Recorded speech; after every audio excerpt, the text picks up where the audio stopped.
By the time the third Whitmore dining house closed, the praise had already faded. Investors did not argue. They withdrew quietly. Newspapers stopped calling him a visionary. They simply stopped printing his name. The cookbook that had once filled storefront windows was removed from display shelves without announcement. Thomas Whitmore still wore the same tailored coats, still spoke in the same measured tone, still insisted nothing unusual had occurred. But something had shifted. Former employees began speaking carefully, almost reluctantly. Not about the finances, about the kitchen. About a woman whose name had never appeared in print. Eliza Carter. Years earlier, when Whitmore's first dining house opened, guests raved about the preserved peach pies, the smoked pork glaze, the sweet corn cakes brushed with molasses and spice. Newspapers credited Whitmore's refined culinary vision.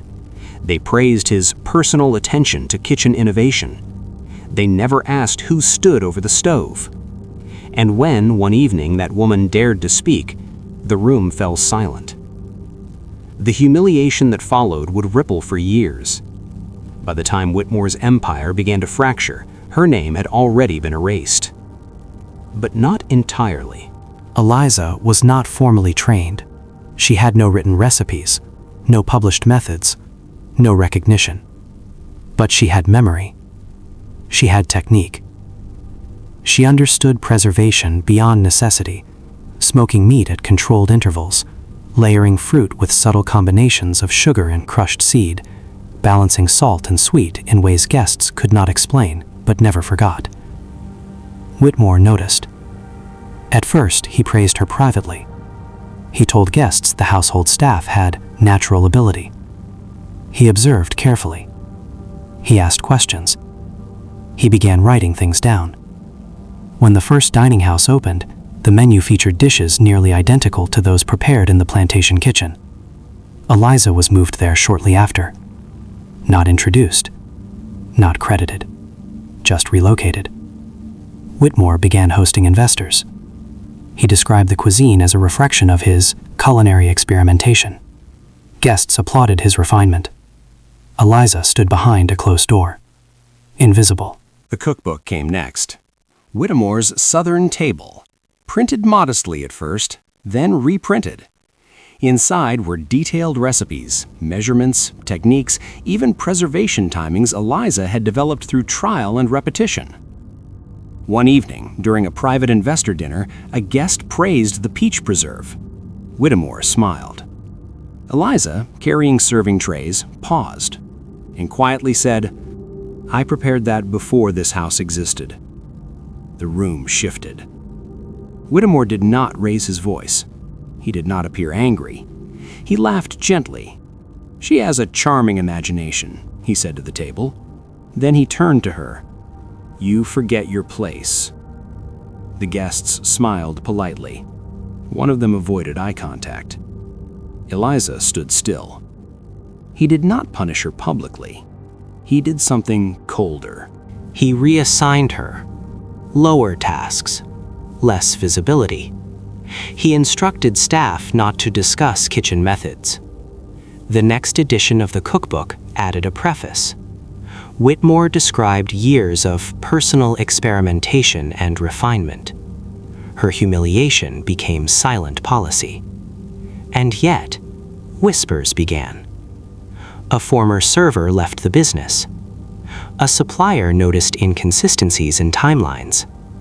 The recipes, some claimed, existed long before the dining houses. Whitmore dismissed it calmly, until documents began surfacing. A financial dispute triggered scrutiny. Investors requested detailed accounting. Supply purchases were reviewed. Records showed specialty ingredients acquired years before the first public menu. Witnesses recalled tasting identical dishes on the plantation long before Whitmore's experiments.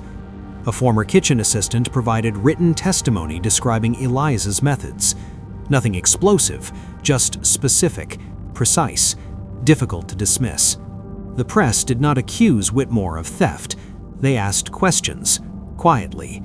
His composure remained, But reservations slowed, reprints paused, partners distanced themselves without confrontation. The empire did not collapse loudly, it weakened, gradually, and in private correspondence, investors began referencing authorship concerns.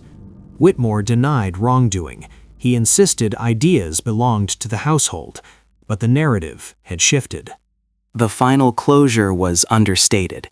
No scandal headline, no courtroom spectacle, just a withdrawal of confidence. Whitmore's final dining house closed under the explanation of economic climate. The cookbook ceased publication.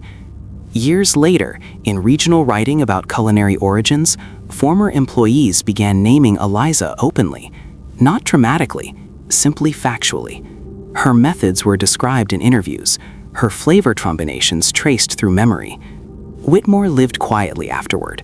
No formal punishment, no trial, but no legacy either. His name faded from culinary circles. Eliza eventually gained freedom after emancipation. She never owned a restaurant, never published a book, but among local communities, her authorship became known, not because she shouted, but because the truth outlasted polish. Whitmore's houses are gone. His cookbook is out of print. Her recipes remain. In the end, there was no public apology, no formal admission, no courtroom declaration restoring what had been taken.